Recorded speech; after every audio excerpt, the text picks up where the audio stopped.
We're back. The real Matrix.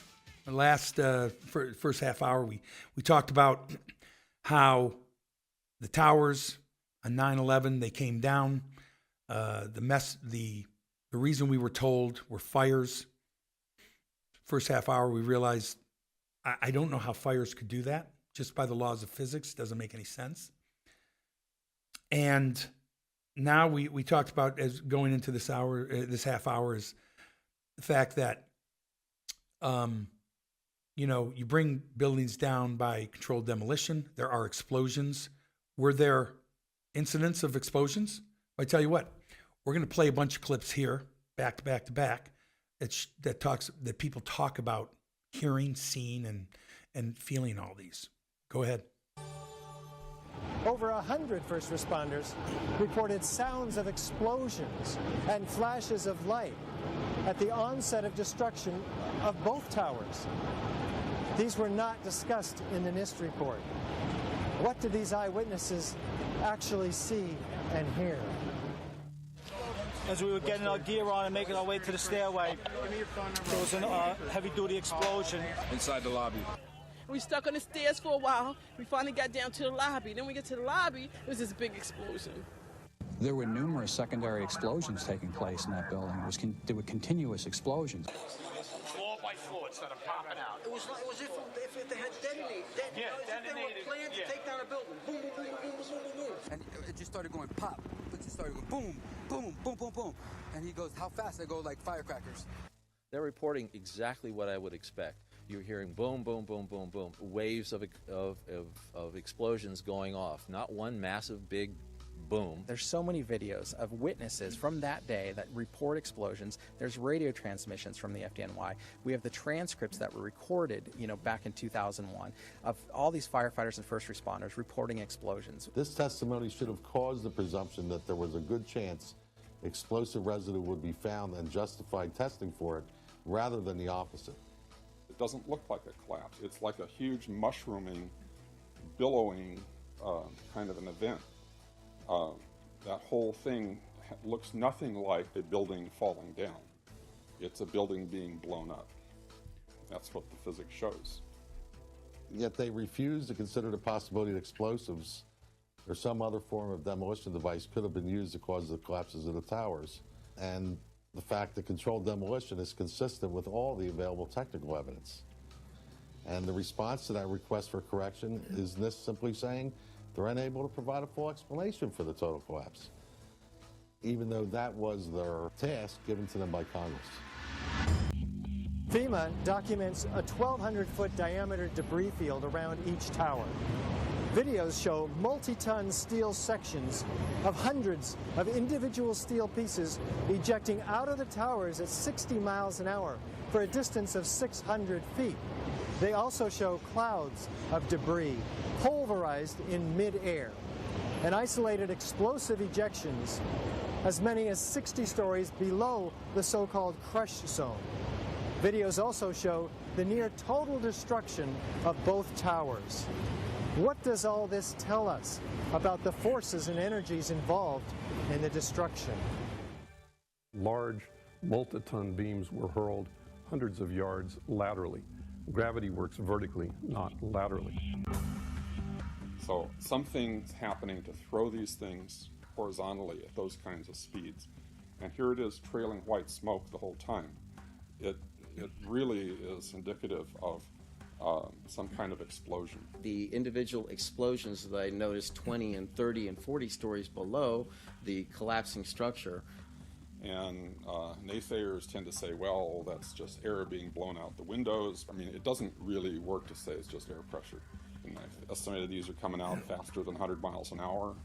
The floors pancaking upon themselves would create gushes of air out the side, but not the kind of explosive force that we saw that would throw I-beams across the street into the windows of other buildings. The ejection of the materials out of the building, the manner in which it fell, the speed at which it fell, exhibited all the signs of demolitions and the completeness of the destruction down to their individual elements. As an architect, I would expect to see larger portions of the building floors the decking, the steel decking, the concrete topping, much larger remnants of what the structural components of this building was. What happened to the concrete? The concrete was pulverized, and I was down here Tuesday, and it was like you were on a foreign planet. All of Lower Manhattan, not just this site, from river to river, there was dust powder 2-3 inches thick. The concrete was just pulverized. So you saw fact after fact after fact about explosions. So do you think the buildings fell because a plane hit it? Fell all the way to the ground in free fall speed? The bottom of the building wasn't compromised. There's not that much weight on the top of the building. I think the plane went in about 100th floor, might have been 10, 15 floors above it. Once that comes down, and you heard earlier, for every action, there's an opposite reaction. So when a floor comes down and crushes the floor below it, it's also crushing itself. If there were 15, say 20 floors above, once those 20 floors crush the 20 floors below that, what weight or inertia is there to crush the other 70, 80 floors? I mean, it defies the laws of physics. Yet, that's what we were told. I mean, does it sound like it makes sense to you? Let's go on to the next clip. Also, you need to compromise the base, the foundation, and you can do it with explosives, but you can do it in other ways that melts metal. And let's go over those clips right now. FEMA documents in Appendix C steel that has been melted and even partially evaporated, resembling Swiss cheese. What are we to make of this? I'd like to know why NIST excluded the evidence of melting steel. Well, why is this not included? Why is this forensic evidence not being included in the report? So I think we got another clip in regards to the molten steel, and we're going to explain that, because remember, earlier on we said the fire would never get hot enough to melt steel. How did we get temperatures up to melt steel? We're going to answer it here real shortly, but next clip. Many witnesses, firemen, and lots of people described the flowing molten metal, iron or steel, at extremely hot temperatures. And John Gross categorically denied their observations, so that because their observations don't fit his preconceived notion, he not only ignored evidence, he denied. So she's talking about John Gross, who was one of the leaders in charge of the investigation. Let's hear what John Gross has to say. First of all, let's go back to your basic premise that there was a pool of molten steel. I know of absolutely nobody, no eyewitness who said so, nobody who's produced it. You'd get down below and you'd see molten steel running down the channel rails, like you're in a foundry. Like lava. Actually melted beams where it was molten steel that was being dug out. Underground, it was still so hot that molten metal dripped down the sides of a wall. It's this fused element of steel, molten steel and concrete and all of these things all fused by the heat into one single element. And they pulled off a big block of concrete, and there was like a little river of steel flowing. So you see case after case after case of people saying molten steel. Well, how did that happen? Well, obviously, we're going to show you right here what can do that. It's a chemical reaction with the use of thermite. So this is, again, I'm not scientific. This is way above my pay scale. And this is kind of dry, but let's hear about thermite. There were reports of molten steel having been seen in the rubble pile of all three buildings. And I knew that jet fuel, which is essentially kerosene, is not capable of melting steel nor iron. Kerosene or jet fuel burns at less than 1600 degrees Fahrenheit, and molten steel needs at least 2700 degrees Fahrenheit. in order to melt. In an office fire, you cannot generate enough heat to melt steel. And yet we have evidence of molten iron in the microspheres, in the rubble pile, and the metal pouring out of the side of the tower. So what is this molten metal? It's a direct evidence for the use of thermite. An incendiary used by the military, thermite is a compound of iron oxide and aluminum, which when ignited sustains an extreme heat reaction, creating molten iron. In just 2 seconds, thermite can reach temperatures over 4,500 degrees Fahrenheit, quite enough to liquefy steel. We know that open-air fires cannot burn hot enough to melt steel, but metal had melted at the base of the towers.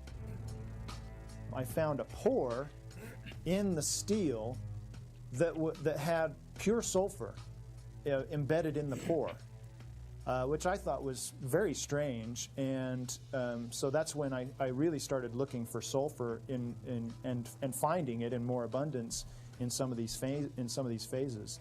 There's a government theory that calcium sulfate from gypsum boards was the source of sulfur, and that's wrong. Calcium sulfate cannot undergo any kind of a chemical reaction that produces the element sulfur, and we're not dealing with any kind of compound of sulfur. When we're talking about sulfidation, we're dealing with the element sulfur. There's a version of thermite called thermate, which has sulfur in the thermate, and what the sulfur does is it's sort of like salt on ice. And it just basically makes the steel melt at a lower temperature. And if you do a search on Google for thermite and building demolition, you can find devices that have been fabricated and invented that use thermite for building demolitions. In the case of thermite cutting charges, you would have heard far less noise since they are worked by thermal heating, melting of the steel, rather than an explosive cutting as in RDX charges. Overflights had detected with infrared camera 1400 degree Fahrenheit hotspots on the surface of ground zero. And that being there for a week, indicates that there was something very hot going on below the surface. So thermite would also explain potentially the fact that the fires could not be put out at ground zero. The fires lasted for quite a while, but most importantly, they were deep within the pile, where people would expect that the environment was oxygen starved.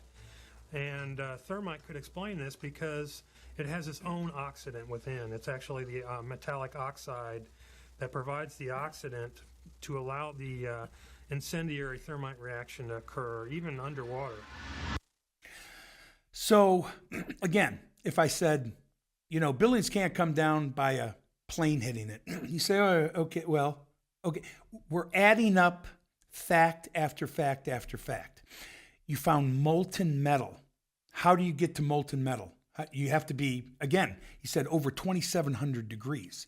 Thermite burns at 4,500 degrees. That's going to create molten metal for a long time. The fires that burned at 9/11 at ground zero burned for over a week with no oxygen. How's that happen? Again, defying the laws of physics. So, doesn't sound like it was just jet fuel. Jet fuel couldn't do that. Doesn't sound like it's office furnitures. Office furnitures couldn't do that.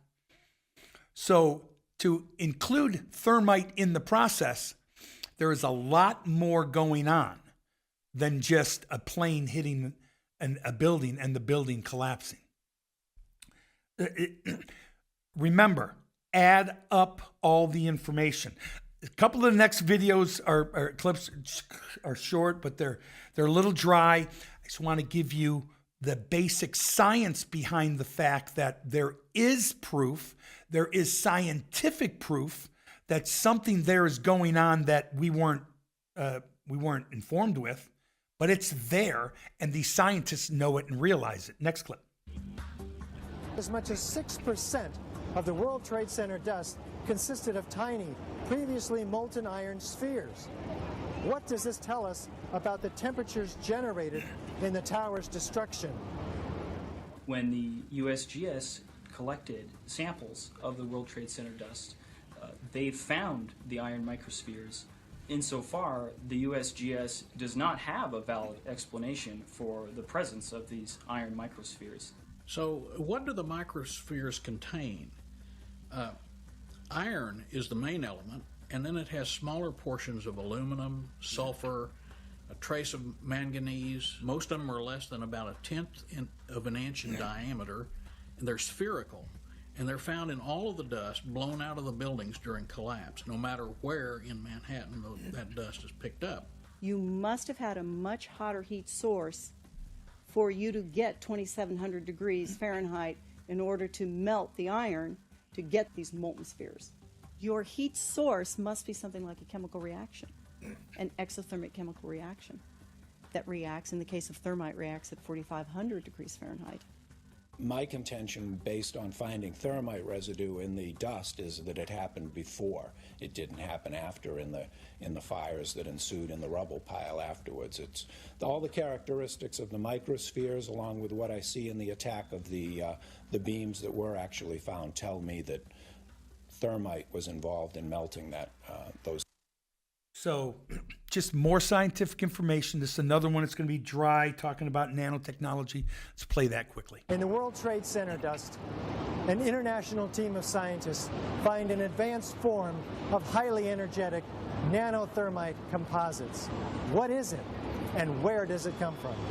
In the dust, we found what we characterize as unreacted thermitic material in the shape of some very tiny red-gray chips. And in the reaction, they produce molten iron, which is the prime indication of a thermitic reaction.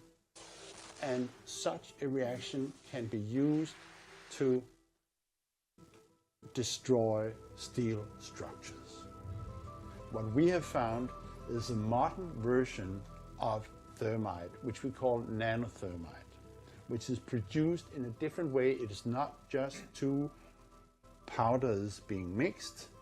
The material is actually built from the atom scale up. We call it the bottom-up procedure, which is what you do in nanotechnology. Again, way above my head, above my pay scale, above my intelligence, but these are scientists, architects, engineers that are informing me of scientific evidence. So it's right there. And again, adding up evidence that all adds together, you would think if that material would have been left there, investigators could have came in and said it was this, that, but our government said immediately, get the stuff out of here, send it on a slow boat to China, and get it recycled. So there was no possible way they could investigate this information. Show this next clip. Normally, when you have a structural failure, you carefully go through the debris field, looking at each item, photographing every beam as it collapsed and every column where it is in the ground, and you pick them up very carefully and you look at each element. We were unable to do that in the case of Tower 7. You can't do science when you are deprived of the evidence and when your hypothesis is the least valid instead of the most likely. When the most likely hypothesis in the case of Building 7 wasn't even mentioned. This is not science. It's trying to prove preconceived ideas. I mean, I have nothing to add to that. I mean, just keep a notepad of all the things that are adding up. And then this next clip, and we're getting near the end here.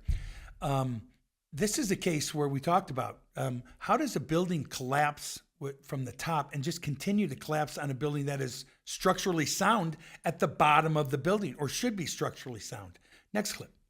This claimed that the upper section of each of the towers crushed the lower section. However, when you watch video closely, in the case of World Trade Center 1, you'll see that the upper section disintegrates itself. It appears to be a controlled demolition of its own of the upper section. The top section, pushing on the bottom section, it's going to meet equal forces as it goes. Both sections are going to be demolished at the same rate. So by the time you've crushed up 15 stories below it, the top 15 stories are also going to be crushed. And so there's nothing left now to crush the rest of the building. You're looking for a jolt. That this thing, if it actually comes down and hits, you should be able to see the point at which they actually impact, because it would actually slow down the motion of the falling block. That's the biggest proof to me that it was controlled demolition. There's no weight on the top of the building to compromise the bottom of the building that was intact. If there wasn't controlled demolition, but everything was, there's the explosions, the thermite weakened the base, the structure, the columns. Yeah, then I guess it can all come down. But on a building with none of that, none of the explosives, none of the thermite, none of that, how would it compromise the bottom of the building? This defies the laws of physics. So then we have the nonsense that the government told us. Let's hear from the experts. You don't need to be an engineer or an architect to see what happened to those buildings. They're exploding. It's not free fall. Any honest investigator would be looking at this and looking for explosives and so forth. The NIST investigation didn't go there. They would not look for explosives. This has been the work of independent researchers, not NIST. So the preconceived notion of NIST is that there's no evidence for explosives, and so there's no point in looking. That is the most unscientific thing that you can possibly think of, not to look because you don't expect to find evidence, and in fact the evidence is overwhelming that these red-gray crystals are very high temperature incendiaries. They state these conclusions for which there's virtually no evidence, and then they ignore conclusions that can be drawn from the evidence. So they kind of reference or they make assumptions that these people were just incompetent. Now, again, you can think of this and make the decision or come to the conclusion, were they incompetent or were they covering it up? I mean, it's hard to be that incompetent. And we will go over this incompetence in later shows in regards to COVID and our health officials. It's almost impossible to be that incompetent. That is corrupt. Next, or that's we at least know my we've decision. been lied to about 9/11. We don't know for sure who did it. We don't know exactly how they did everything. And that's why we need a new investigation to find out. We do know that there was a massive cover-up, that there was evidence hidden and destroyed. The American people absolutely need the truth of 9/11. So, I mean, he said it right there. And he's being nice about it. He said, we don't know we did. Well, if we were in charge of the investigation and that's our conclusion, I'm going to say, I don't know how you can't see the fact that we're either involved, at least involved with the cover-up, or was part of it to accomplish what? Just to kill some New Yorkers, to bring down some buildings? Or was it to get more control of us like they did in The Matrix? To control our lives, to be able to surveil us at all hours, to be able to control and say where we can go, what we can do, lock us down, etc. And let's play the next clip, and it's just really going to show what really was caused, what legislation came out of after the 9/11, which has helped to just erase all our freedoms.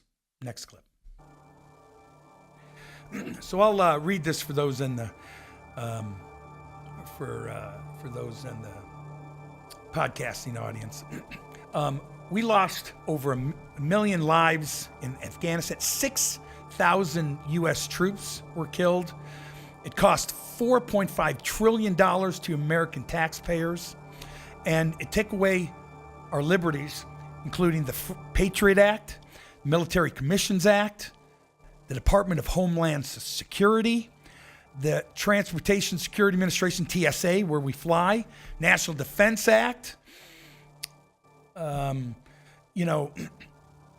I look back on this, and they can now search us if they say we're a domestic terrorist. They can search without warrant. They can imprison you indefinitely without charge if they consider you a domestic terrorist without evidence, without a lawyer.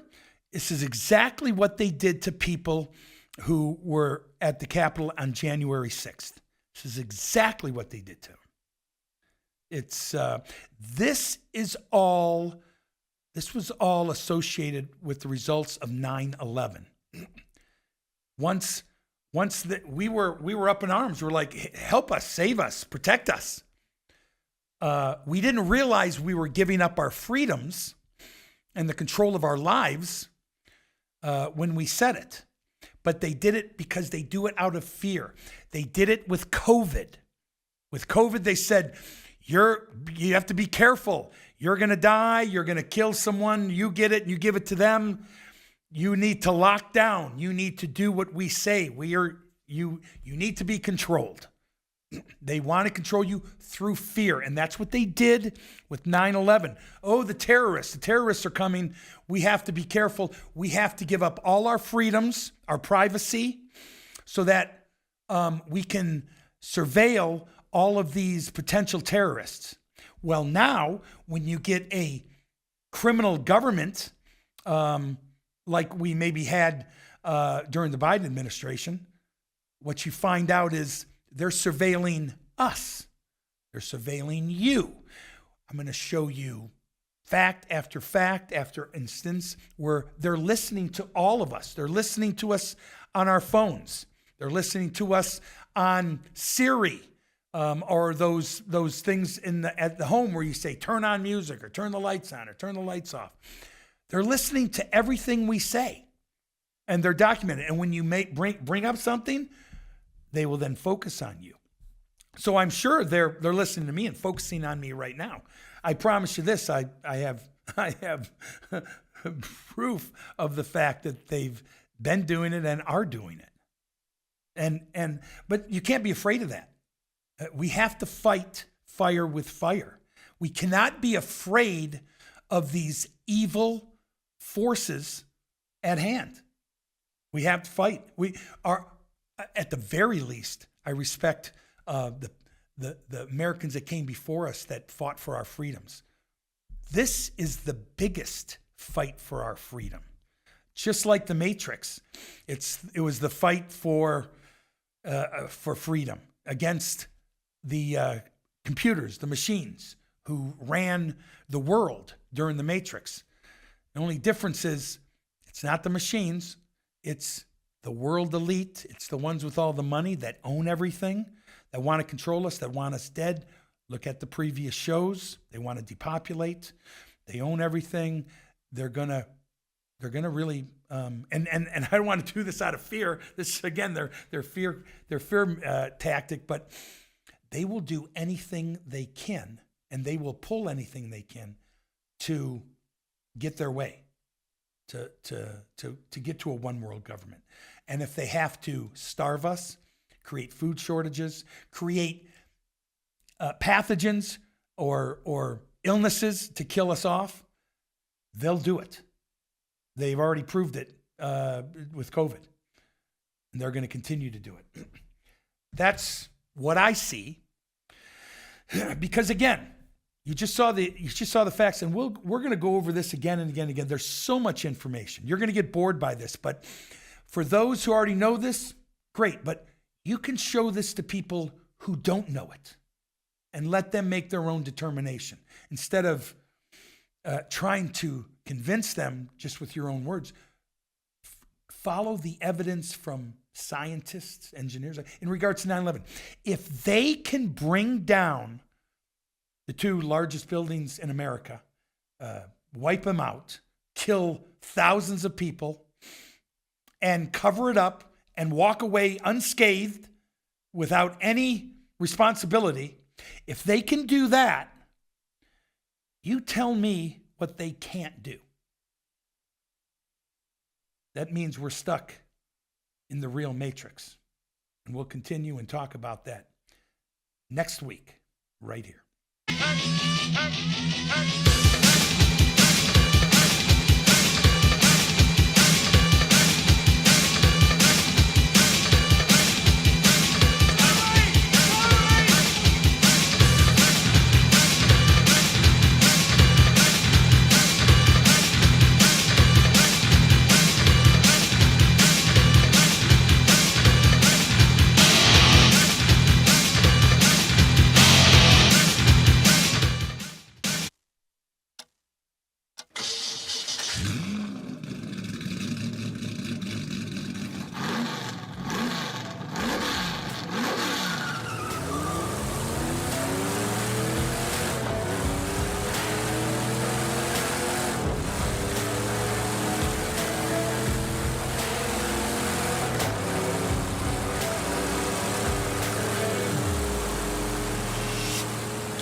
Want to make your love life sizzle like a Phoenix summer?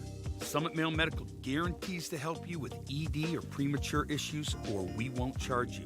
We've helped tens of thousands of patients here in the Valley since 2008. Please compare our most experienced medical staff and low-price treatments to anybody. If you've talked to the rest, it's time to come to the best. Put the sizzle back in your love life. 480-398-1000 or go to summitmalemedical.com. Summit Medical, love for life.